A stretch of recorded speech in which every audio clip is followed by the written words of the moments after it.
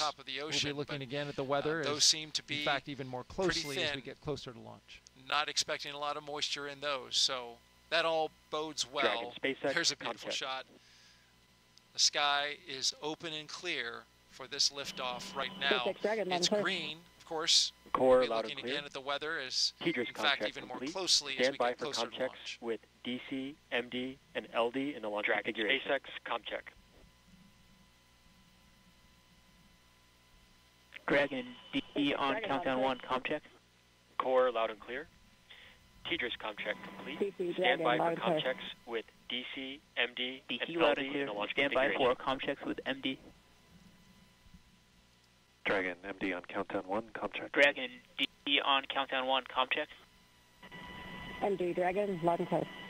MD loud and clear. Stand by for comm check over Dragon to ground. DC loud and clear. Stand by for MD comm on checks Dragon to with ground. MD. Comm check. Dragon MD on countdown 1, comm check. MD Dragon, loud and clear.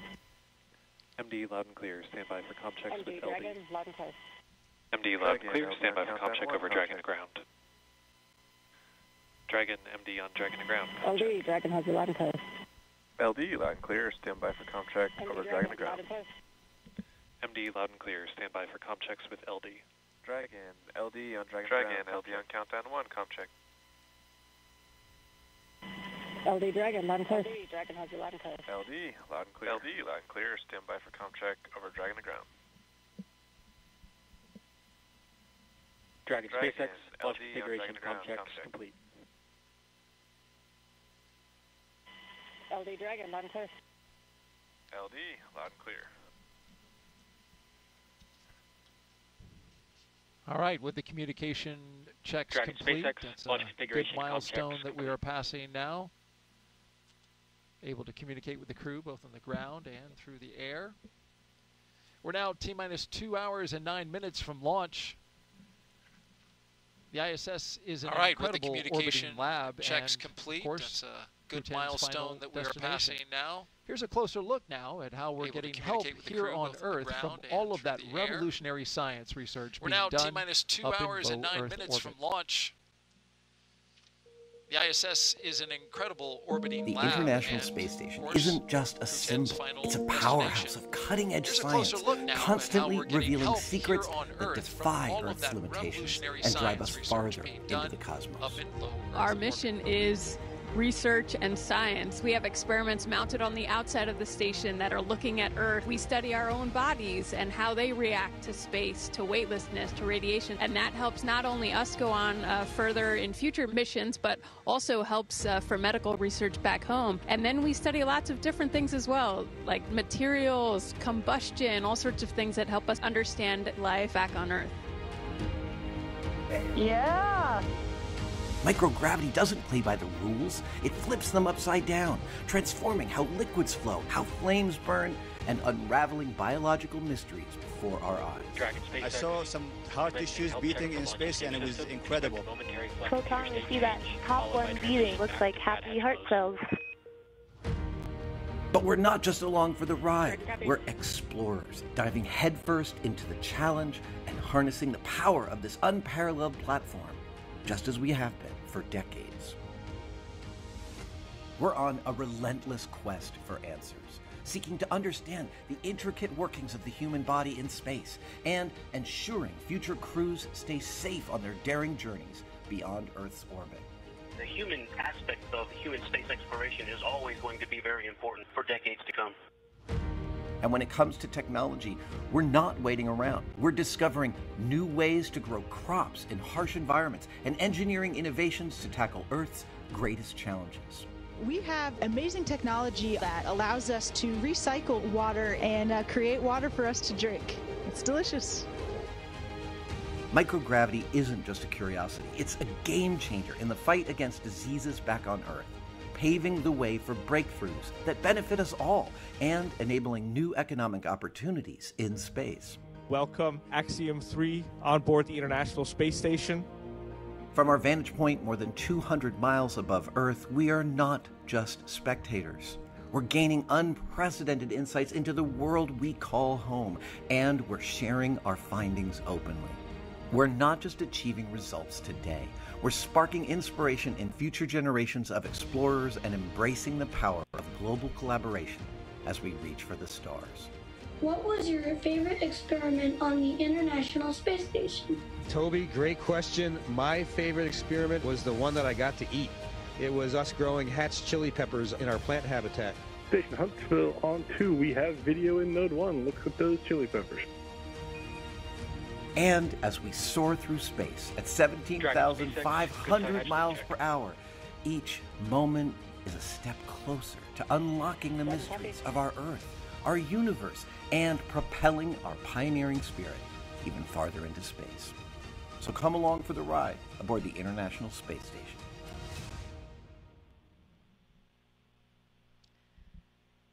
Seeing that video brings a lot of fun memories of my mission. We didn't grow peppers, but we actually grew Mizuna lettuce during my mission, and that was something that I very much enjoyed because you had something green and growing that you were taking care of. You were giving it water every day and monitoring the growth. And then the best part was at the end of the experiment, we processed the lettuce, and some of it, of course, had to go back down for science, but then we were able to enjoy a fresh salad. So that was a big moment for me. And we have so much incredible science going on the International Space Station during all increments. And there are some specific experiments I can highlight today for what this crew specifically will be doing. There are kind of two areas. We're actually gotten into the time now where we even do some science on board the Dragon before the crew docks to the International Space Station. Some of those experiments that they'll be doing in Dragon, they have an experiment called Space Health, which is a Canadian Space Agency experiment. It's a biomonitoring wearable technology garment, and it's looking primarily at things like the cardiovascular system in terms of understanding more about how that system responds to microgravity to make sure that we can monitor these aspects of astronauts and keep them safe on orbit. There's an experiment called thigh cuff that they'll be doing in Dragon as well, and this is really a small kind of restraint that they put around their thighs, and this can help prevent and counteract some of the fluid shift that we experience in microgravity. So in microgravity, we have this upward fluid shift of our blood volume where it really leaves our legs, because here on Earth, gravity is pulling, of course, all that blood down to your feet. So in space, you have this upward fluid shift where the blood goes upward into the torso area and in the face. Sometimes you can see that in some of the astronauts, especially as they start adjusting to the microgravity environment. And some of these fluid shifts may be actually contributing to some of the problems that astronauts are experiencing in space. There's one example, the spaceflight associated neuroocular syndrome, and this has some different hallmark features, but basically it is causing some vision deficits in some astronauts when they come back, and actually changes to the anatomy of the eye, the back of the eye, the retina, and the choroid layer, which has the blood supply for the retina. Some astronauts have an optic disc edema, so a swelling of the optic disc, and also even a flattening of the eyeball. So a flattening of the back of the eyeball actually changes the refraction and changes your vision. This was something that I actually experienced during my mission. I had a pretty severe case of SANS. Luckily, everything is kind of back to normal now, but the one lasting symptom that I have is that I have perfect vision now. When I launched to space, I actually did wear glasses and contacts, and because of that globe flattening, I now have 2015 vision that has persisted for the last 5 years. So most expensive corrective surgery I think possible. Thank you, taxpayers. Symptom that I have is that I have perfect when you vision mentioned now. that on Wednesday, it really kind of surprised me that it fixed it. But then I thought about it, and for most people who know, I wear glasses. For people who also wear glasses or contacts, you can have an astigmatism, which is an irregular shaped eyeball. And I was wondering, since then, if that's what ends up happening. Does it then take that irregular shaped eyeball, which is more like a football, and kind of make it more into a basketball when you go to space, in terms of your case and getting not better? necessarily. In terms of my case, it's not like it's causing astigmatism, and I didn't have it. Right, no, but I'm saying reversing it. Yeah, well, I didn't have an astigmatism to begin with. That's different than just being nearsighted or farsighted. So I'm not sure actually if we have any data of people that experience SANS that have an astigmatism. That's an interesting question on how it would affect that. Not necessarily. In terms of my case, it's not like it's causing an astigmatism, and I didn't have. Right, no, but I'm saying reversing it. Yeah, well, I didn't have an astigmatism to begin with. That's different than just being nearsighted or farsighted. So I'm not sure actually if we have any data of people that on board Dragon will also have an astigmatism. That's an interesting question on participate how in an it experiment called affect immunity that overall assay, shape. and this is a new way to monitor health and immune function with a blood sample. So most of the time, historically in space, we take blood samples and we have to send them back down on Earth to be studied by scientists to evaluate them for all these different parameters. For example, immune system parameters. This is actually an in-flight assay that would allow the data to be collected in flight without going back down to the ground. So it could be really important in terms of physiology and medical research and also direct health of the astronauts as well. Yeah, because when the blood comes back down to Earth, instantly gravity is a factor, so studying it in that microgravity environment while it's up there. Yeah, the blood sample itself, the parameters that they're looking at, they won't be changing anymore because it's not in the human body anymore. But you're right, now we are keeping the experiment a little bit more clean since we're never exposing anything back to that 1G environment.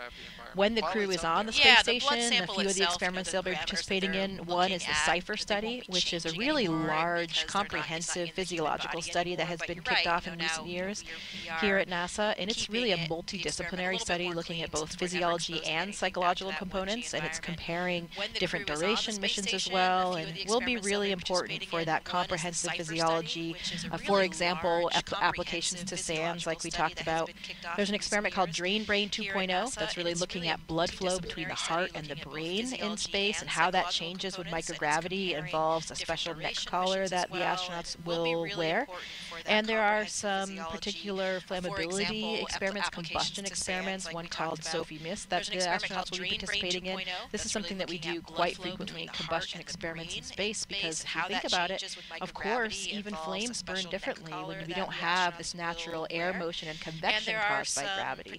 This particular experiment is looking at different models for flammability that can be used on future space missions and has terrestrial applications for combustion models as well. So lots of different types of science, really engaging and really important, not just for the future of astronauts and future space exploration, but direct applications to disease states and other factors back down here on Earth.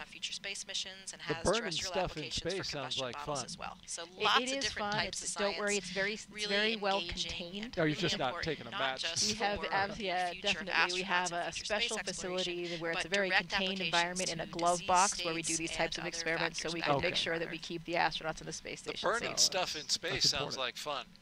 It is fun. It's don't worry. It's very well contained. 1 hour and 59 minutes and counting.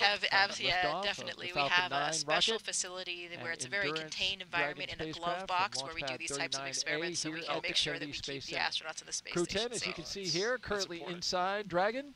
So far, Crew 10 has completed their comm checks. We are at T-minus 1 hour and 59 minutes and counting here on the from ground. liftoff of the Their Falcon seats 9 have rotated from their upright to their reclined launch position, launch pad which allows them to 39A see here and at the access Kennedy their Space display Center. panels.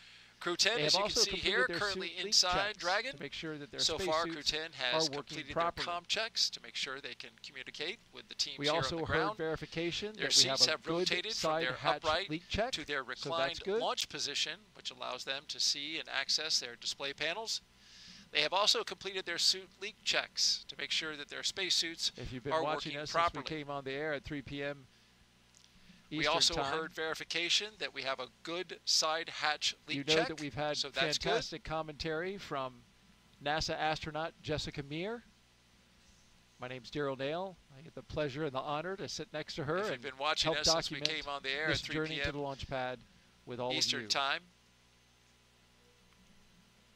You know that we've had fantastic commentary from Let's go NASA over astronaut the crew Jessica so Meir. You have a sense of My name's Daryl Nail. a little bit about the pleasure folks and who the are honor inside to sit the next to capsule her today. and help document this journey to the launch pad. We'll start with all our of crew you. commander, Anne McClain. This NASA astronaut is a West Point graduate and Let's U.S. go Army over the colonel who has crew spent so 204 you days in have a space sense and of completed 2 a little spacewalks. bit about the folks who were She's a inside highly the capsule decorated today. master Army aviator with over 2,000 flight We'll start hours. with our crew commander, Anne McClain. This NASA astronaut is a West Point graduate and U.S. Army colonel who has spent 204 days in space and completed 2 spacewalks. She's a highly decorated master Army aviator with over 2,000 flight hours. Keep you up to date if anything happens. Otherwise, the closeout team is performing their final steps in the White Room before they at this time, depart we're the pad. tracking no issues with Dragon or Falcon. Proceeding with launch today at this time. SpaceX Dragon, So I have copy, updates no for you, but issues, we'll great work to keep the you up team. date if anything happens.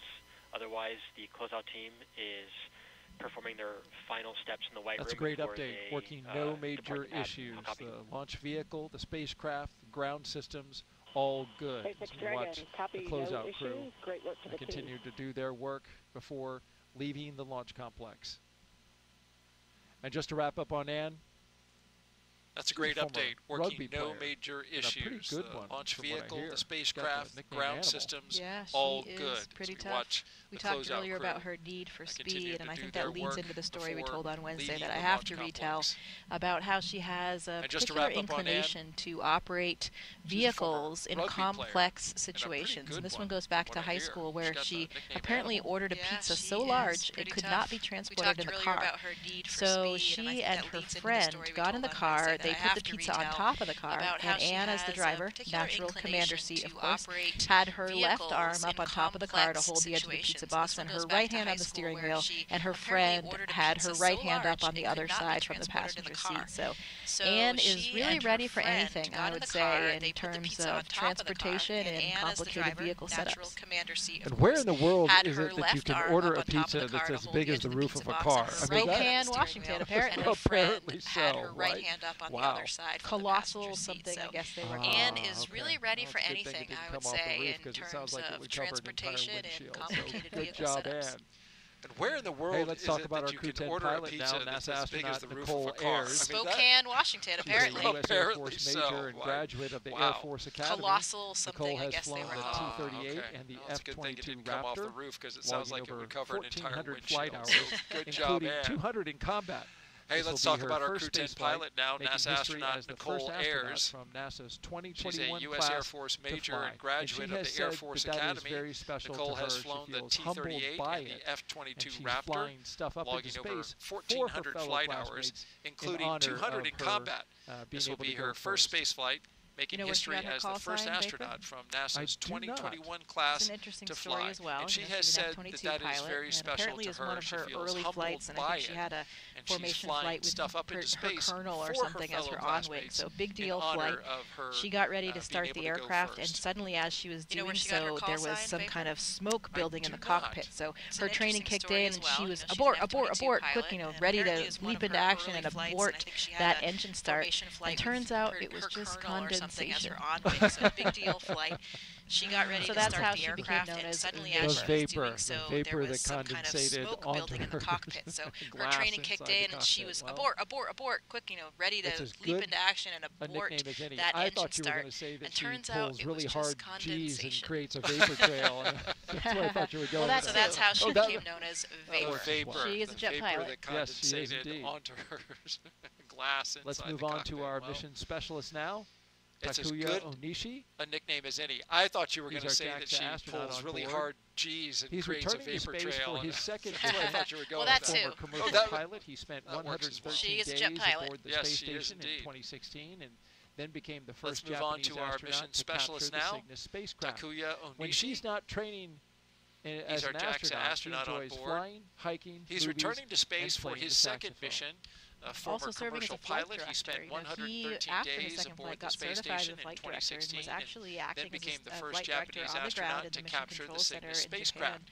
When he's not training during his training flow as an astronaut, he enjoys flying, really exceptional hiking, experience movies, for him and because playing it really gives you that kind of also serving as a flight director. So vital he, after his second flight, got certified as a flight director and was actually acting as a flight director on the ground in the Mission Control Center in Japan for even up during his training flow until his last trip to Japan. So really exceptional experience for him because it really gives you that kind of perspective that's so vital as an astronaut to understand the ground really intimately. A lot of us as astronauts work as Capcoms in the Mission Control Center, talking to the astronauts from the Mission Control Center, and that affords that as well. But being a flight director is even more impressive. So well done for TAK for keeping that up. He even has an asteroid named after him. Those are some great qualifications. You mentioned that the fact that before, and seen it from both sides. I'm still very curious at how that came about. We'll have to dig that one up. Yeah.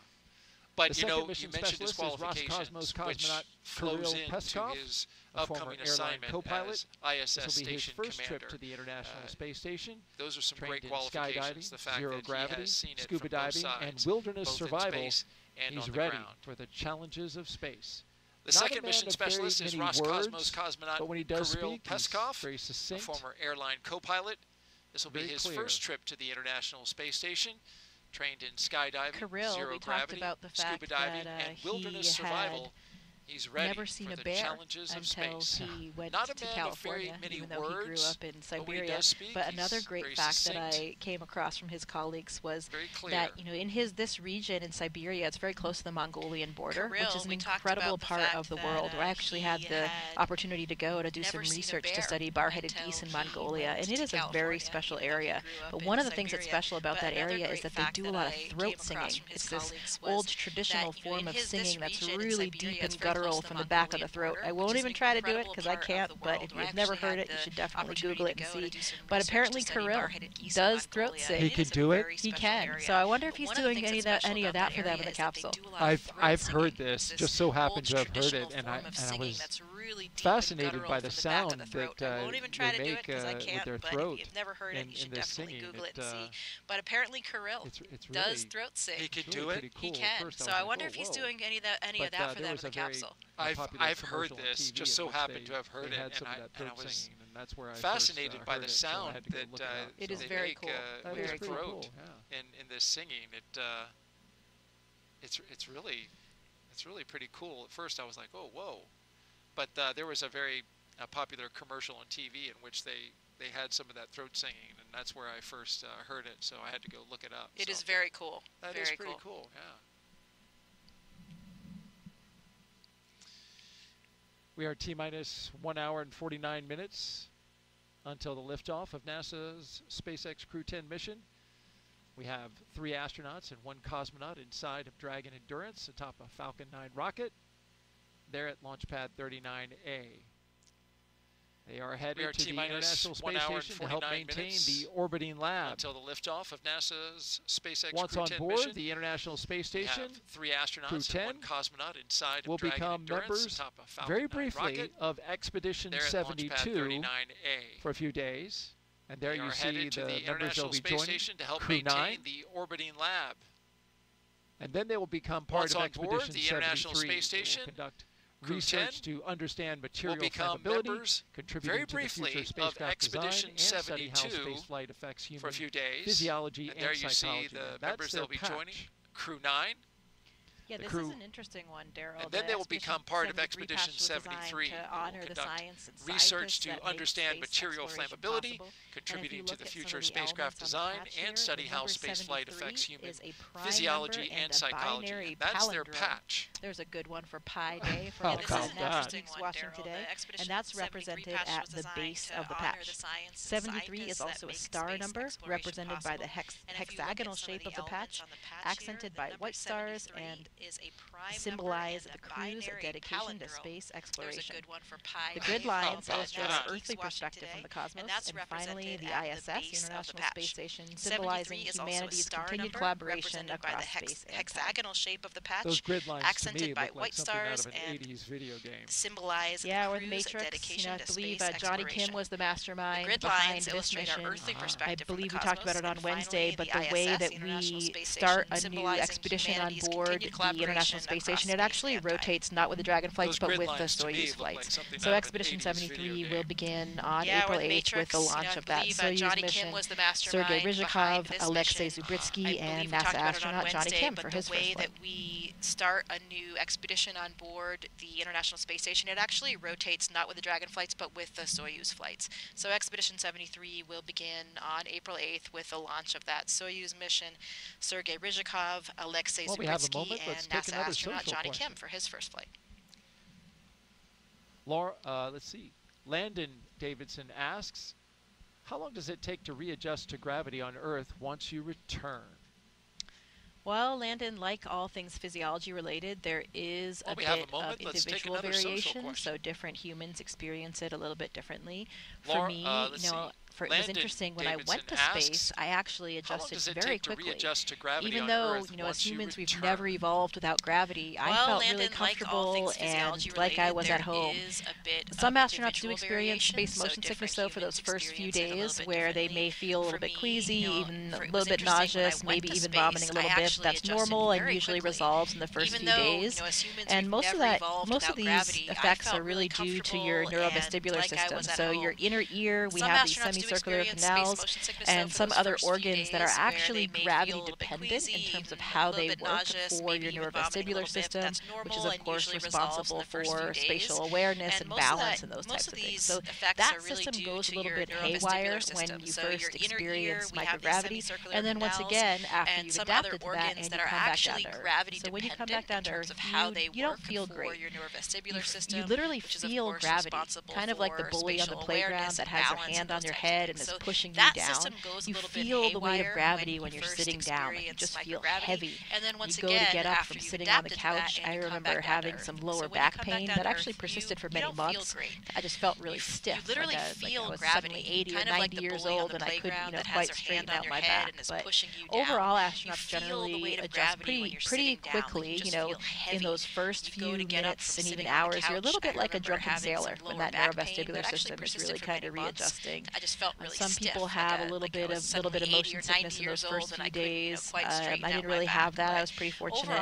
And then you readapt to things like walking kind of quickly because your body just gets used to it. You've been doing it for so many years before flight. It takes a little bit longer to adapt to running because I think because it's this more complex motor neuron connection for running than it is walking. And I remember that very well. I was in the gym with my trainer, and she's like, "Okay, go ahead, run across the gym." And it felt so strange as I took kind of that upstroke of one foot. It felt normal, but then when I landed my foot, I felt like I was an elephant crashing down to the ground. And we run in space on the treadmill every day, every other day, and so you're used to running, but you're not really used to running at your full body weight because in weightlessness we have a harness that we use to hold us down on the treadmill, but we usually only run at about 75% of our body weight. And of course it's so different when you're not under the full effect of gravity. So running takes a lot longer to kind of get normal again. So depending on what exactly you're talking about, the first days, even weeks, you feel pretty tired, but then you adapt fairly quickly after that, and maybe some lingering effects for some people, back pain and that kind of thing, but really a lot of individual variation there. So running takes and a you lot touched longer on it. It's to kind not of get like you're normal not again. working out So on depending station. on what exactly your you're talking about, exercise is part of your daily regimen. You're staying as but fit then you as you adapt possibly fairly can. quickly So after it's that. really and, maybe interesting some that when you lingering come back effects for some down, people, back pain and that kind of thing, but really a lot of individual variation there. That's the thing that's not used to it. And you touched on it. It's not yeah, because your cardiovascular system, you are running and bicycling every day pretty much up there to maintain your cardiovascular system. But of course, the rest of the time, your cardiovascular system is not acting against the force of gravity like it is here on the ground all the time.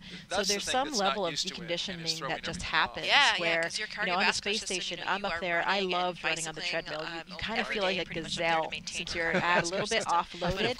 And yeah, even your gait changes, your stride changes a little bit because of the mechanics of running are just different up there when you're not under your full body weight and you're kind of, you're being held down by this harness. But I really enjoyed it. But you're running for miles every day. So miles. I mean, Suni Williams did and a few other people have actually done marathons. Your stride changes a little bit because of the mechanics of running are just different up there when you're not under your full body weight and you're kind of, you're being held down by this harness. But I really enjoyed it. But you're running for miles. So what happens is when you come back every day. So Suni Williams just even though you've been running miles a day, you come back to Earth, you can't even run a mile because you've had this kind of cardiovascular deconditioning. So that takes a little bit longer to come back. Interesting, from a marathon to struggling with a mile just because of the change in coming back from space.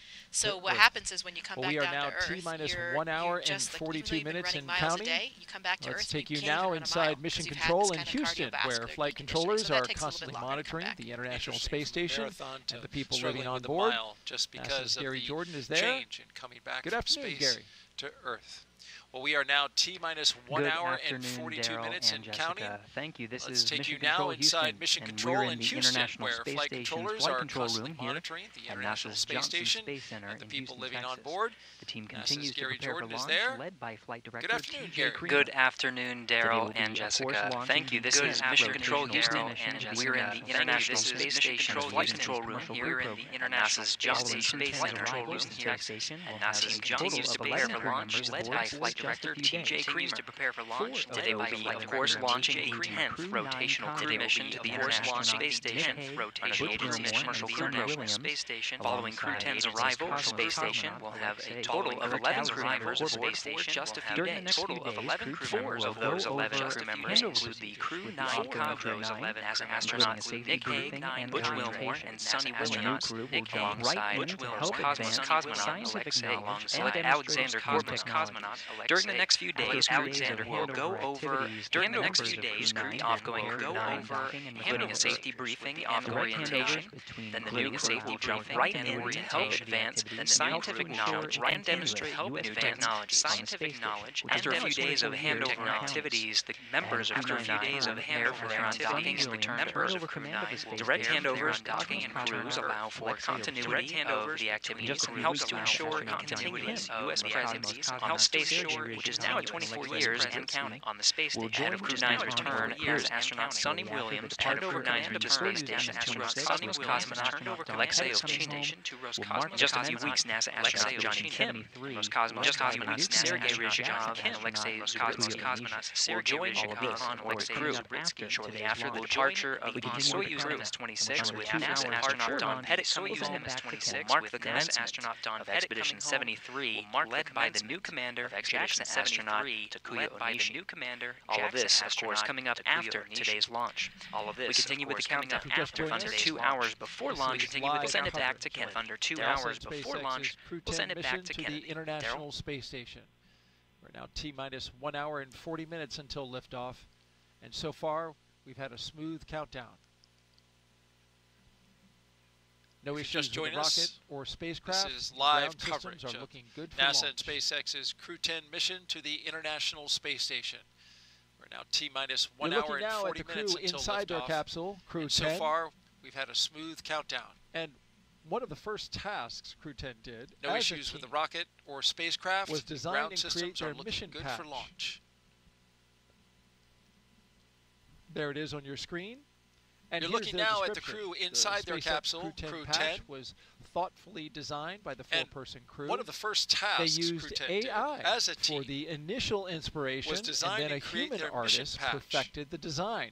So as you can see, as you're looking at there, it's there it is on a your screen. 10-sided patch and here's their with description. the Roman numeral SpaceX X Crew 10 boldly patch in the was center, thoughtfully designed representing by the the four-person ascent crew. and descent that They will used do. AI for the It's also initial representing inspiration, the 10th and then a operational human flight of the artist Dragon perfected spacecraft. the design. Notice So the as you Dragon can see, as with you're looking its at there, it's wings fully a out 10-sided in patch full flight. with the That's a Roman nod to the numeral 4 X crew members who boldly are in the all center, professional representing pilots. the ascent and the stars descent are red, that they will white, do. and blue for the flag colors It's also of each representing crew the member's 10th home operational country. flight of the Dragon The brightest spacecraft. stars represent the crew's Notice the closest Dragon family with members its and wings support system. fully out in full flight. It's a lovely That's patch. a nod to the 4 crew members who are all And it was professional interesting, pilots. Nichole Ayers was asked The stars about are it. She red, said she white, kicked and blue off for the flag the colors design of of the each patch crew when member's she home country. and her husband And the brightest stars represent the initially crew's closest family used members the AI and image support generator system. to come up with some ideas, but it was It's really a lovely just to kind of patch. kick off some ideas, and she took those then And it to was the interesting. human artist, Nichole Ayers was asked who about then it. was She able said she to kicked off artfully the design of the patch that when Crew 10 she patch. and her husband I really like that initially X in the middle. used the how AI it's image generator got to them come up ascending with some into space and ideas, then but it was returning really just to kind of space. kick It's a off some good one. And ideas. you can see it there, she took those then to represented the on the human flagpole, artist,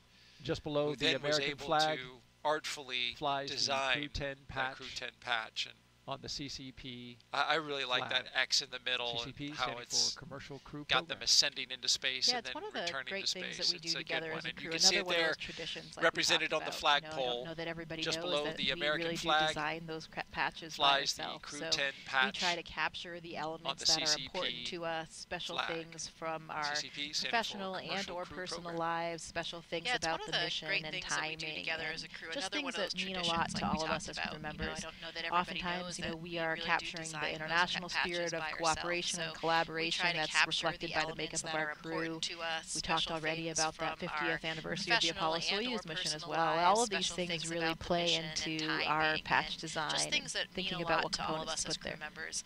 oftentimes, we are capturing the international spirit of cooperation and collaboration that's reflected by the makeup of our crew. We talked already about that 50th anniversary of the Apollo Soyuz mission as well. Help design the patches for my previous mission and for future missions as well. About what components to put there. Well, you have Crew 10 is also allowed to have some artistic personal items, patch, as you well know, Jessica Meir, oh, absolutely. So yeah, NASA, I did help design the patches for my previous mission and for future missions as well. Their extended stay in space. And for this crew, Crew 10 is also allowed to have some personal items, as you well know. Jessica Meir, her and her crew astronaut were able to NASA, pack some personal gear to meet them on the ISS. It's going up on SpaceX 32 in April. She packed some their extended stay in space. Those are from the schools and for she this attended, crew, here's a few things that they holiday gifts for the crew. Taking up. Anne McClain. Commander McClain said most importantly she was able to some pack gear a to meet memento them on the ISS. It's going up on SpaceX 32 in April. She packed some sports team shirts, and those are from the schools she attended, along with some holiday gifts for the crew. They include things like pins, Commander McClain said most importantly she was able to pack a memento for multiple people who worked on this flight to support her either personally having or a lot of pictures of the his mission family, as a whole. friends, and colleagues. Those items will be returned to their owners after flight, elementary schools they include he things participated like in pins, when he was a small necklaces, and rings. It's neat to have some jewelry that's flown in space. Yeah, it's always fun to bring a few of those personal affects Takuya from home. Onishi, one of the things as astronauts that's so important to us is being able to share this mission. This is not just for us as individuals or even just for us as a crew. This is really a mission for everybody. Everybody at NASA and all of our partner agencies, all of the people of our countries, really all of the citizens of the world. So we try to bring up things to represent that, whether they're from universities that we attended, different organizations we belong to, things that really represent all of the different people who helped us get where we were and where we currently are on the International Space Station, and to really bring it back to them, to tie it to them as well, to share the mission and remind everyone that this is truly for them and for all of humanity. To things that really represent all of the different people who helped us get where we were and where we currently are on the International Space Station, and to really bring it back to them, to tie it to them as well, to share the mission and remind everyone that this is truly for them and for all of humanity. Pictures of her friends and family so she can keep them close.